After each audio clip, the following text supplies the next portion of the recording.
It's Lost in Plot, and now we have for you Last Night in Soho. Last Night in Soho, the new one from Edgar Wright, written and directed by Edgar Wright, the guy who wrote and directed Baby Driver, Hot Fuzz, Shaun of the Dead, End of the World. Leaving any? Scott Pilgrim versus the World. Versus the World. Yeah, Edgar Wright. So tell us, how is the new Edgar Wright movie? All right. Well, what is it about? Let's get lost in plot. That. Lost in plot first. So we're following the protagonist, whose name is Eloise, and Eloise is a country gal who has dreams of being a fashion designer.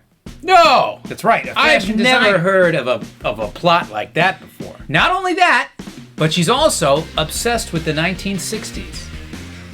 Really? That's right. No. Are you liking her? No. Are you liking her so far?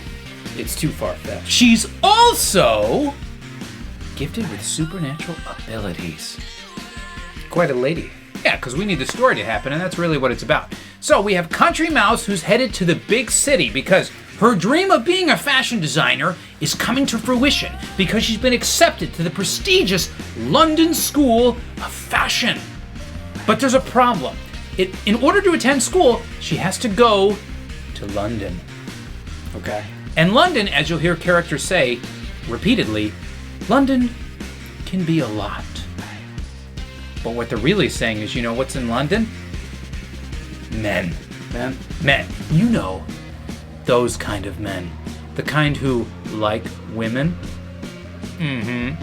You're going to have to deal with that if you go to London. Let me tell you now. And so, Country Mouse goes off to the big city, and London isn't exactly what she dreamed it would be.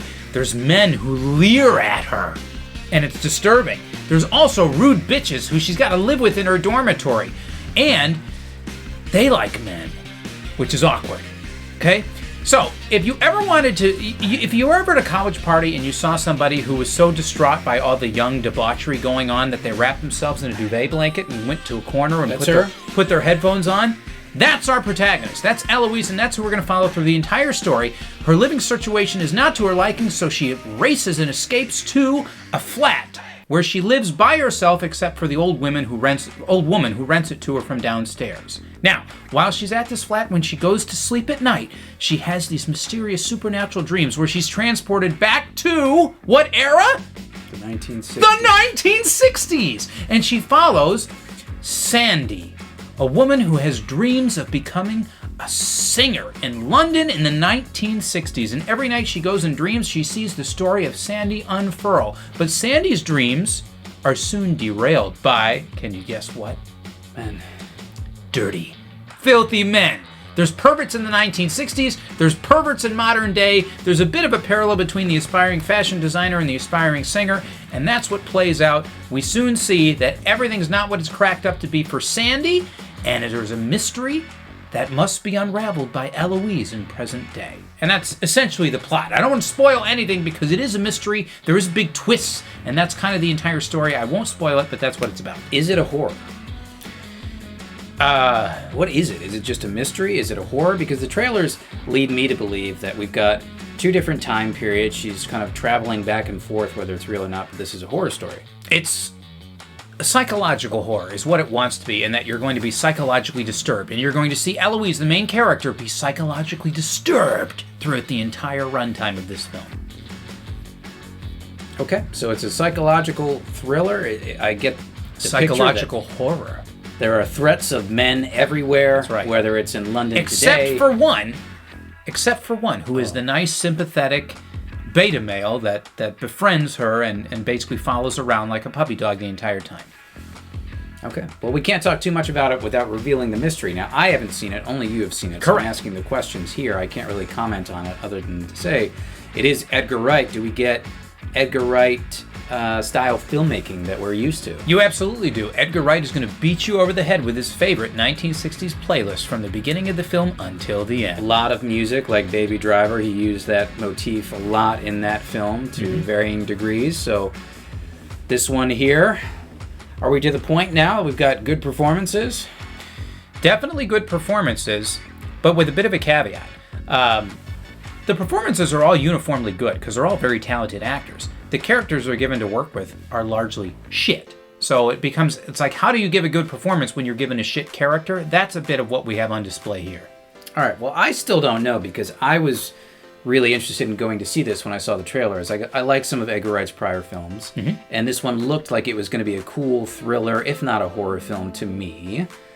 But are you warning me away? Should we get down to it? Is it dead or alive? What do we think of Last Night in Soho? Look, I'm definitely warning you away. There's problems with this film. One is an unlikable main character, Eloise, right? The aspiring fashion designer who's also kind of country mouse, and she's just generally frigid, right? She's the kind of girl who walks down the street, and if a man looks at her, she's worried that in the next instant he's going to sexually assault her, and then she's traumatized for the rest of the day. What is the point of all this fear of men?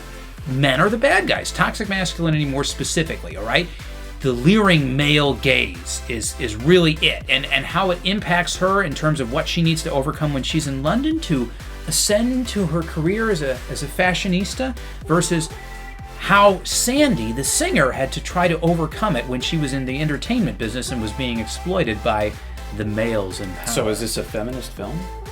At the end, I think it would like to be. The problem with it is that it portrays itself as a mystery, and it has a twist in the third act, and the twist is just flat out dumb. Not satisfying. Can you guess the twist? Maybe not, because the film literally cheats. It shows you a plot point at the midpoint, and then it 180s and says, no, you didn't see that. It really happened completely the opposite way. And then puts you into a third act with a twist that renders it down to utter silliness. Okay, who's going to like this movie? Who's going to like this? Well, people who like films that are well shot, because it does an amazing job portraying the 1960s in London. I felt like I was there, and the sets and the costumes are fantastic. The acting performances are uniformly good. But if it's all in service of a story that's utterly crap, what does it really do for you? Now, some people, that might be enough. There's like, oh, it looked amazing, and there's hot music playing, and wow, it's unbelievable. This must be an amazing film. There's more discerning viewers who are going to be looking at it and say, your story has a lot of problems, and it's kind of shit. So no matter how great everything looks, how shiny and perfect it is, can't compensate for some of the story flaws. Okay, you've kind of warned me off here. I was really interested in going to see this, but now tell me, dead or alive, what's your final say? It is most definitely dead. I did not enjoy my time with this film. It's a 3 out of 10. This is one of these films that, while well made, the story is so bad as to be kind of offensively bad in terms of what it's trying to put on you. And I don't necessarily think this was an earnest attempt at storytelling. I think it's a director who became enamored with the 1960s and needed an excuse to make a movie about the 1960s and play his favorite playlist. And then they throw on top of it a little bit of wokeism to make it. And you're not seeing the justification for any of this stuff in terms of the 60s or that. It seems to be just another kind of anti-male, toxic man film that everyone's kind of bandwagon jumping nowadays. All of these films are coming out with the strong female protagonist where naturally the antagonist is going to be some kind of man for just being a toxic man. Yeah, it's a mousy female protagonist who's afraid of male sexuality, and then she has to go to London, which is rampant with deviant male sexuality and perverts or whatever the film wants to make you seem. Almost all the men are sleazy and leering and groping and the worst kind of portrayal of men. And then at the end, we have to see, can she find in herself the courage to deal with all the toxic masculinity in London that's prohibiting her from reaching her dream of being a fashion? Can she have the courage? That's the question that we need answered with more of these films. More of these. Okay. So that's the end of the line for Last Night in Soho. Last night, period. You've killed it. I've killed it. Sorry. It's dead. It's dead. So why don't you take us out? We're all wrapped up here. Well, that's it. Those are my thoughts on Last Night in Soho. I think they may be divisive, but who the hell knows? Guys, let me know what your comments are in the down below. I don't want to see it anymore. He doesn't want to see it anymore. If you've seen it and you liked it and you want to, hit back at me, go ahead, take your best swipe. I welcome it. Let us know. If you like this video, please leave us a thumbs. Consider a subscription. Check us out on Twitter, and we'll see you all on the next one.